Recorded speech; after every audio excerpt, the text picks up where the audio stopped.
Hello, dearie my Andrew, and this is Gayties Toys. On today's MIA 80s Ladies, we're going back to Princess of Power with a pretty major character whose exclusion from the original Mattel line is a bit of a sticking point and a bit of a conundrum and a bit of a big question mark that thankfully we do kind of have answers for. So without further ado, let's just get right into Madame Razz and Broom from She-Ra.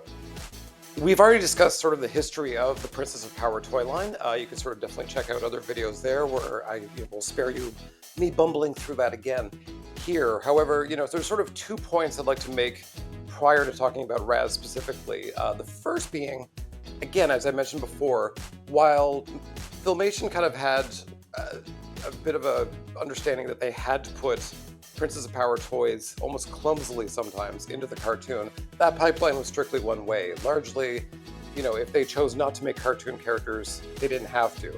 That said, Mattel would, occasionally sort of, not really break this rule, but, acquiesce in the sense that they did choose to use the Filmation style for Prince Adam when making his figure. They included Orko, they included Loki and Princess of Power.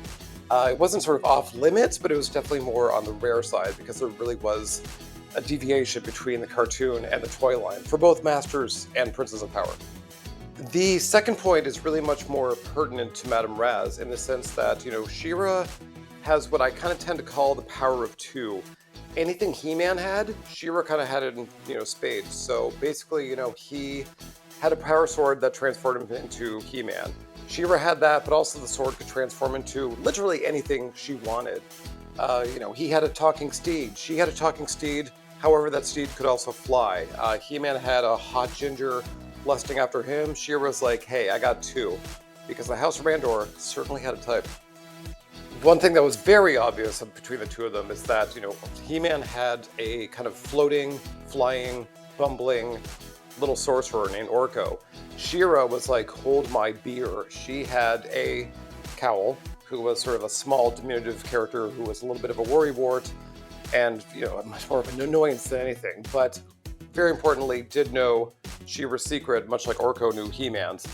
Likewise, she also had a bumbling sorceress who, was constantly like messing up spells, constantly sort of kind of creating more danger than solving, frankly, and that being Madame Razz, who very importantly had a very distinct sort of look. Her color scheme was very, very similar to that of Orko's, despite the fact that she was also almost linked to the Twiggets. She was, kind of technically a very large version of a Twigget, who were from the Whispering Woods.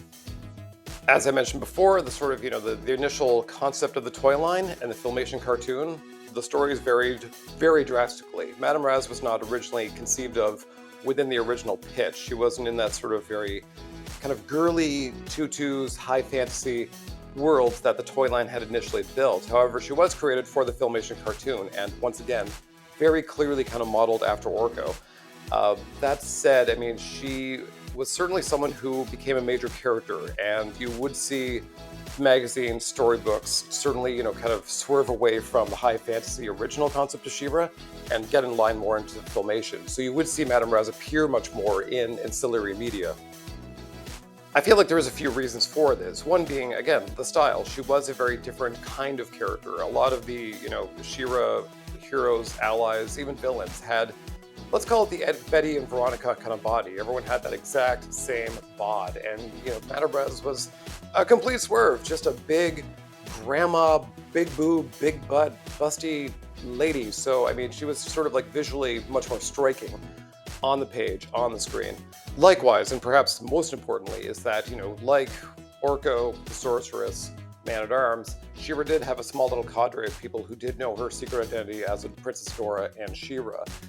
Madame Razz, plus her, handy talking broom that she flew on, knew, as well as Cowl, Light Hope, who we'll get back to. This made her sort of very intrinsic to the plot, intrinsic to the whole secret identity subplot within She-Ra. She really was, a major character who was, I would argue, and I think most would agree, a major character, despite your feelings on her specifically, on her characteristic of being bumbling, forgetful, bit of an annoyance. She was very, very important to the line. That said, we're here, so therefore she wasn't made. For a very long time, it's sort of, we kind of felt that, again, that sort of unspoken rule, or maybe actually in the contract rule, that, Mattel and Filmation really did differ, that they really had no inclination to make a Madame Razz figure. However, there was a 2016 PowerCon panel that is now legendary that kind of put that to rest. The Sanders brothers, who were really kind of famous for creating Monster High, had dug through the Mattel archives, and I mean, they really dug through photos, memos, all these like really kind of old, blown out, grainy Polaroids, and created a presentation for PowerCon 2016. In there, they did sort of unveil for the first time what would have been the Whispering Woods playset for the Princess of Power line. That went through a few iterations, but most importantly, throughout them, it did have sort of a very Snake Mountain-esque mechanism where there was a microphone, in this case a very long, tall statue of a woman, as well as a head of a woman within the playset. That was, in fact, the Toy Line's version of Light Hope, who of course was male in the cartoon, but made female in the Toy Line, which, worth mentioning in this line. If we're going to be complete, let's be complete. Aside from the fact that I want that playset very badly, still now today, something that really did pique my interest during that panel was sort of, them going through memos. There wasn't a lot of photos that they found yet. However, there was a lot of, internal designs, a lot of brainstorming sessions that would sort of throw characters that might evolve into other characters, or certainly a subset of characters that would, kind of go off into Frostus territory of the Ice Kingdom, where there'd be a lot of like ice, fire, elemental characters. Most importantly was that, Madame Razz and Seahawk, She-Ra's bow, were really brought up over and over and over again throughout these memos, throughout, the course of the line. So there was certainly interest in making her. And, if we're going to do, not necessarily an Orko comparison, but a Sorceress comparison, I mean, if we're going to do the one-for-one magic users, I mean, Sorceress was a character who was, again, the style of the figure that was made was very Filmation coded, but at the same time, she was in the very dead last, gasps of the Masters of the Universe toy line. So it stands within reason that had She-Ra sort of had the same longevity that Masters of the Universe had, that maybe they would have actually managed to get Madame Razz plus Broom and Seahawk out there. Despite at least a dozen He-Man lines kind of going over the years since the original run, we've only really gotten one Madame Razz figure. That came as part of the Club-Etheria subline within the Masters of the Universe Classics line. It was, back in 2014, and she's pretty great, I'm not gonna lie. I mean, I would certainly like to see more of her, but it was a lovely thing to finally get her, even if she was sort of shunted off to a subline where you didn't really need to subscribe to the whole Classics thing. Within media, the only other place, likewise, she would show up would be the 2018 Netflix series, She-Ra and the Princesses of Power.